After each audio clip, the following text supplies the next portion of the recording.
Hello, everyone, and thank you for coming to my presentation today. The topic is going to be autism, masking and unmasking, and I'm also going to share some personal stories from the topic. So, what is masking? Masking is a social survival strategy that autistic people use for reasons such as being able to fit in with their peers, to avoid stigma and bullying and rejection because of our autistic traits. And just like with autism itself, masking can present differently for different individuals. And it may be done consciously when the person is doing it on purpose, and unconsciously when the person isn't necessarily aware of what they are doing and why they are doing it. And masking is essentially the act of suppressing or hiding one's autistic traits, such as stimming, for example. It can often be taught or encouraged by family members or fellow students, peers, co-workers, because especially with family, it's often like trying to tell the kid what to do, what not to do, not because of any malicious intent, but because parents don't want their kids to be cast out because of their differences. And masking can have a huge negative impact on mental, physical, and emotional health. It can cause a lot of stress and anxiety, and it leads to burnout and exhaustion because it takes a lot of energy to mask, because we have to consciously always monitor our surroundings and think about what we're doing, how this might or might not be okay, and how we should hide or suppress those things that we think that our environment isn't going to like. And even if the masking is unconscious, it can still lead to burnout and exhaustion because it suppresses things that could help us regulate otherwise. And not everyone is capable of masking. Some individuals can't mask at all. Some can only do it for a limited amount of time or only in specific situations. Now, unmasking is the act of not masking, of stopping masking or unlearning the masking that one has already learned. It's basically an access to our authentic self, or what's left of it anyway. And unmasking can be hard and may need a lot of support and time, especially for individuals like me who, because I got my diagnosis a little before I turned 19, so I've been masking heavily before that, especially during my 6 years of high school. And for people who mask even longer than that, it may become even harder to unlearn all these things that you did by masking. And there is no right way or no wrong way to unmask. Everyone has to figure it out for themselves, what's the best course for them to do this. And although unmasking can have positive effects on mental, physical, and emotional health, it also can have the opposite. Because if you unmask, and you might be met with rejection or stigma, or in the case of marginalized people like people of color, people of the LGBTQ community, uh, religious minorities, or women, they might even be faced with physical violence if they choose to unmask in the wrong setting. So both masking and unmasking can be considered a privilege. Masking can be a privilege because not everyone, not all autistic people are capable of doing it. And unmasking can also be a privilege because not all people who mask can allow themselves to unmask. And the double mind and the double bind problem both reflect this. The double mind problem is that while unmasking can have huge benefits, it can also have huge drawbacks. And the double bind problem is that both masking and unmasking can have negative effects. So it's also really tolling for us autistic people to decide which one to do in a given situation, and we may face huge backlash for doing either. So sometimes there's really no good solution for us in a situation, because no matter which one we do, we're going to have to face problems. And here I brought some illustrations made by the artist Autism Sketches on Instagram. These all represent how masking could feel for autistic individuals. Going from the top left corner, we have an illustration for how masking can feel like a protective cover, something that allows a person to thrive in the workplace or in school. And although it's still not an ideal situation for them mentally or physically, they can still thrive at their job or in their studies.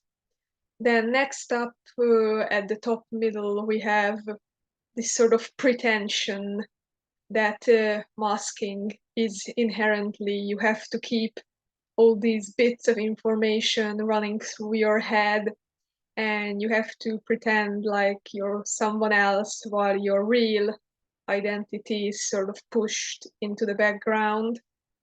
Then on the top right, we have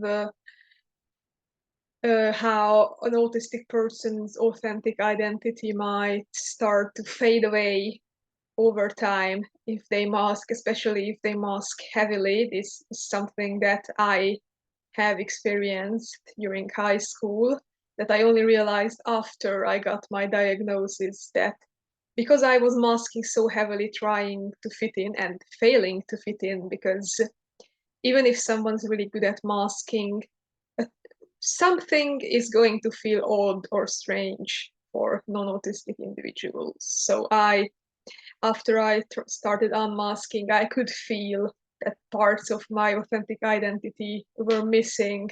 Kind of like the next picture, the bottom left one, where the person becomes sort of like paint that's like sort of dripping away and falling all over the place.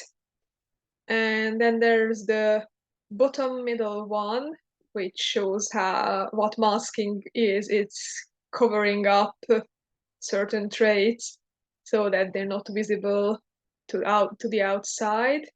And then the bottom right one is the sort of fractured identity that one can get from masking, because an autistic person might put on a different mask in different settings, and they sort of have to keep track of which mask they use with whom, and their identities just sort of get mixed up over time.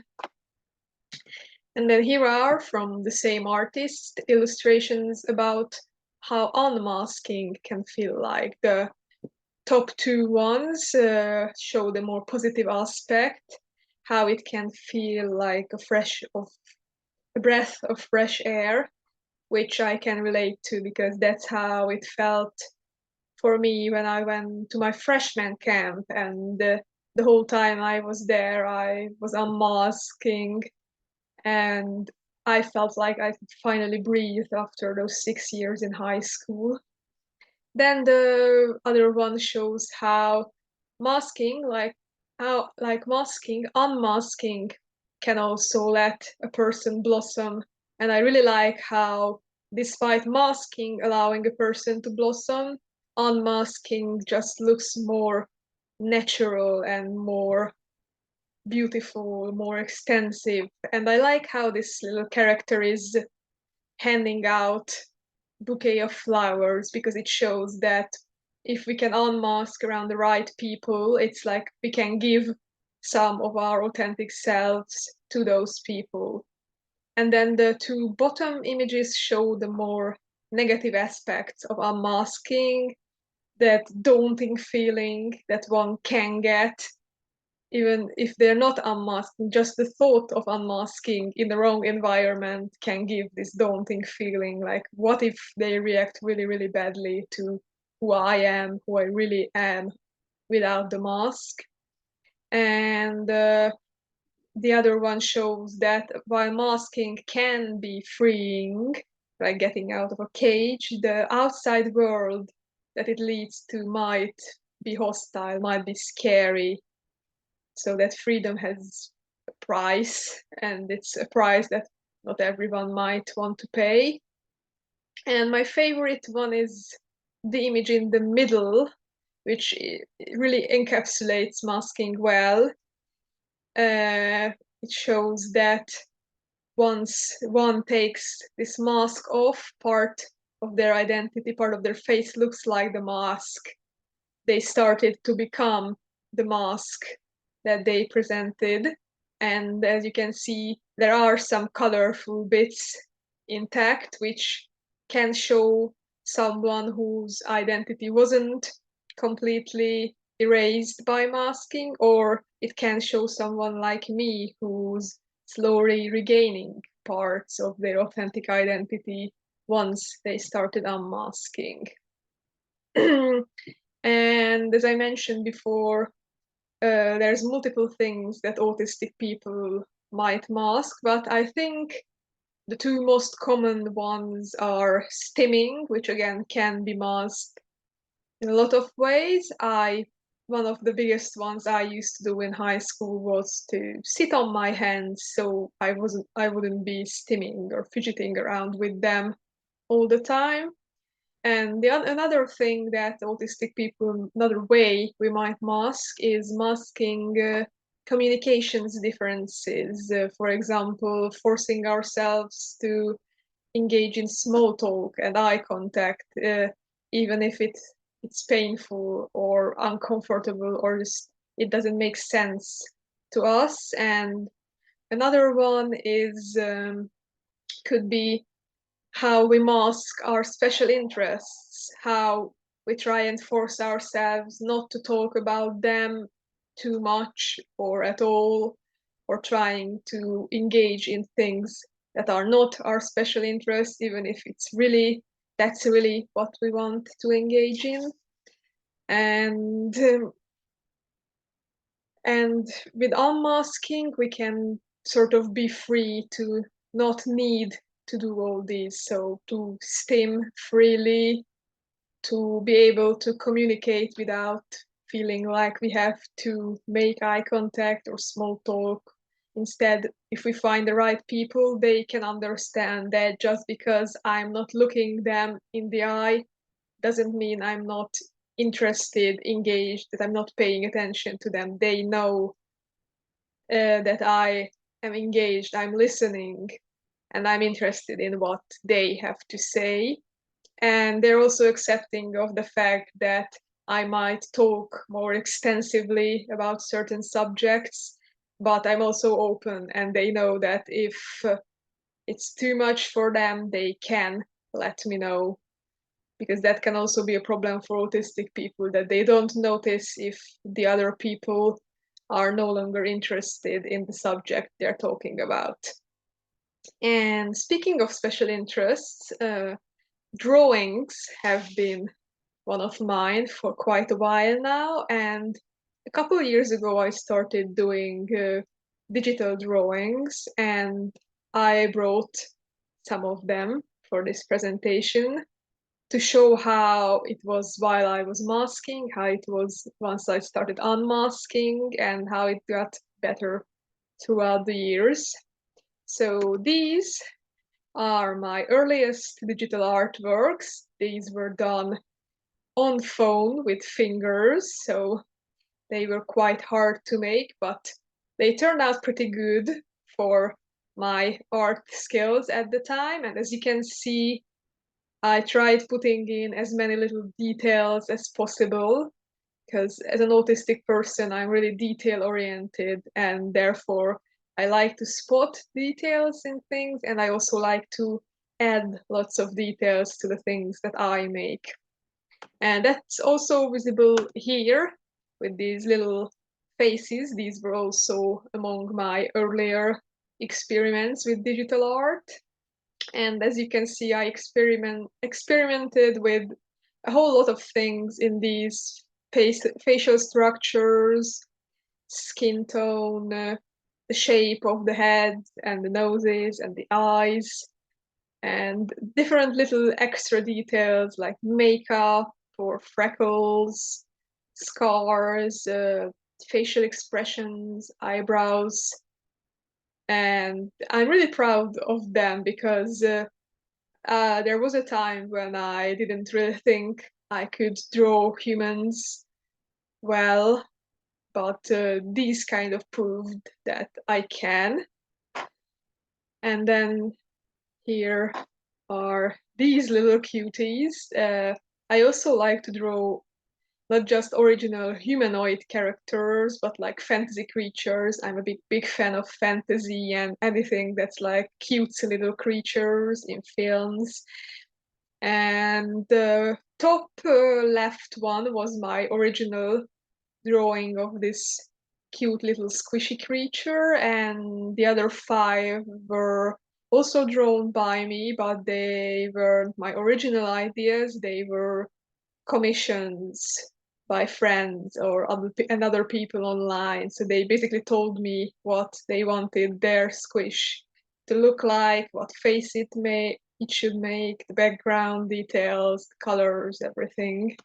And that was a big thing for me, that people liked my art and commissioned me to make pieces for them. And then we have these Halloween themed pieces, because when I'm doing this recording, it hasn't been that long since Halloween. And the middle one I am extremely proud of to this day, despite it being 2 to 3 years old. That was at the time my biggest piece. It took about 2 hours to make, but I'm really fond of the amount and the extent of details that I managed to put into it. And the other two are really nice as well. And the one on the right is kind of special also because that was my first time experimenting with different font styles and special effects. And the one on the left is also a commission drawing. So it wasn't an original idea of mine, but someone asked me to draw a humanoid pumpkin with a ghost. And then we have these. These are some of my more recent artworks, and the reason they're also special because before them I used to draw humanoid figures. If it wasn't just the head, but if it was a whole body, I used to draw them with pre-made outlines. So I didn't draw the outlines, I just drew over one that was already there. But for these ones, these I drew wholly by hand. There were no outlines, and although they look a bit funky, I'm still really proud of them. And they're also special because they also have lots of details that took a lot of time to make, especially the left one with all the cosmic space stuff. And also because these also show another sort of passion of mine, because I really like space or the sky and all the things that are up there, lightning, rainbow, stars, the birds, and that is what these three characters embody. From left to right, they embody space, the day sky, and the night sky. And last but not least, we have these three.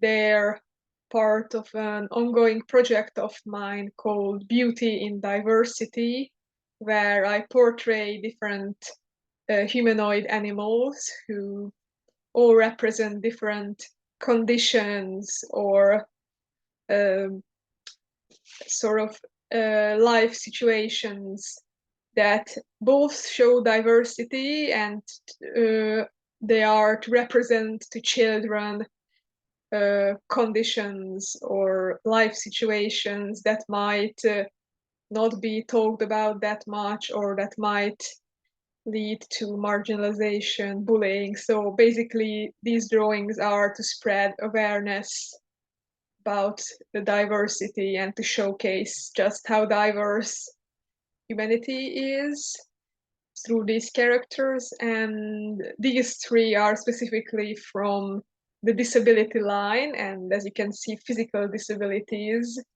And all three of them have aids, mobility aids, a wheelchair, a cane, and a walking frame. And there's a fourth character that I have yet to draw who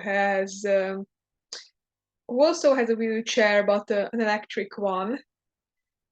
And yes, this is also sort of an intersection between my interest in art and my interest in autism and the disabled community as a whole, and how to spread awareness about disability, neurological conditions, and really diversity as a whole. And this is all. I hope you enjoyed. Thank you for coming. I was really pleased to be here, and have a lovely day. Bye.